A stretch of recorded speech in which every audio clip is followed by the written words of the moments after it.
Are you looking for a new rod for Ned Rigs? We're going to talk about that. Welcome back to another episode of 5-Minute Fish Talk.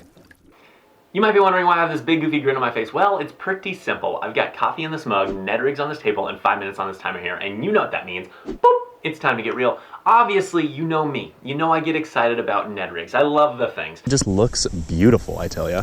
But here's the thing. I wanted to talk about a specific subject today, which is really regarding your equipment. Now, in the past, you know that I've made a lot of videos on Ned Rig equipment, and so a lot of those I'm going to go ahead and link in the description below. I'm not going to get into every single detail about the Ned Rig equipment because you can obviously reference my previous videos. But today, it's all about the fishing rod. Now, quickly before I get into it, I actually have a funny little story. I was walking my dog the other day, and I reached in my pocket and I felt a little poke, and I was like, what the heck is that?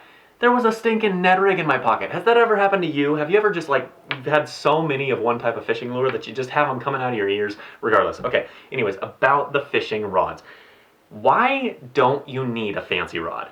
Because I believe that for a Ned Rig, if you're going to buy a rod that's specifically for a Ned Rig or for a Ned Rig and maybe some other finesse applications, why do you not need a fancy rod? The fact of the matter is that when I fish a Ned Rig, and if you fish a Ned Rig properly, it's on a very, very light jig head. A lot of times, 95% of the time, it's a 1/16 or a 1/15 ounce jig.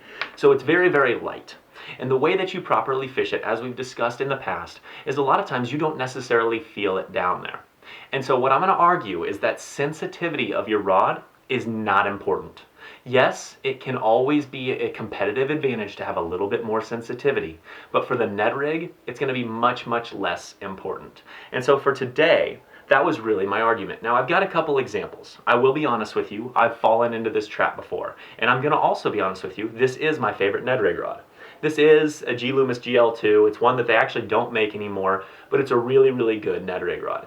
Yes, it was kind of expensive. Yes, it's kind of fancy, but it's not a good rod because of the sensitivity. In fact, it's really not that sensitive of a rod.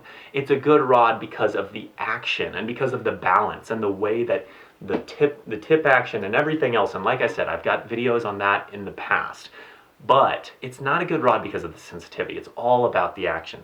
So I've also got this other rod, which I throw a Ned Rig on a lot of times. I'm all tangled up down here. I got a TRD craw on there right now, come to think of it. But this rod is actually a two-piece. It's like a Shimano Convergence. It's not an expensive rod.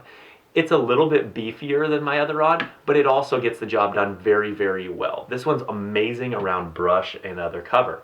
So the point is that both of these rods catch me the same amount of fish, and yet one was far, far cheaper than the other one. Do I feel way, way more bites on either one? No, because a lot of the times you don't feel the bite with a Ned Rig. So the point is, if we're all on a budget here, which I know we are, not everybody just has endless money. Some people do, and if they do, they probably don't watch my videos. The fact of the matter is if you've got a budget, what I would personally do is allocate less money to a Ned Rig rod than something like a jig rod or a Texas rig rod or whatever, because those ones probably need to be more sensitive. So anyways, that's really what I wanted to talk about today. I hope this helps you. If you have any specific questions about the Ned Rig, obviously you can drop those in the comments below. Obviously, I'm happy to help. So that's pretty much all I wanted to say to you today. I know I haven't been going 5 minutes lately, but here's the thing. I'll have one more little reminder.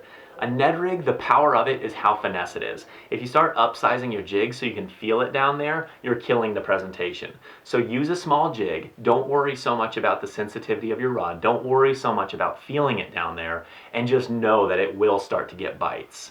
Thank you so much for watching, and you know what I'm going to say next, right? Have yourself a fantastic weekend, and we'll catch you next time.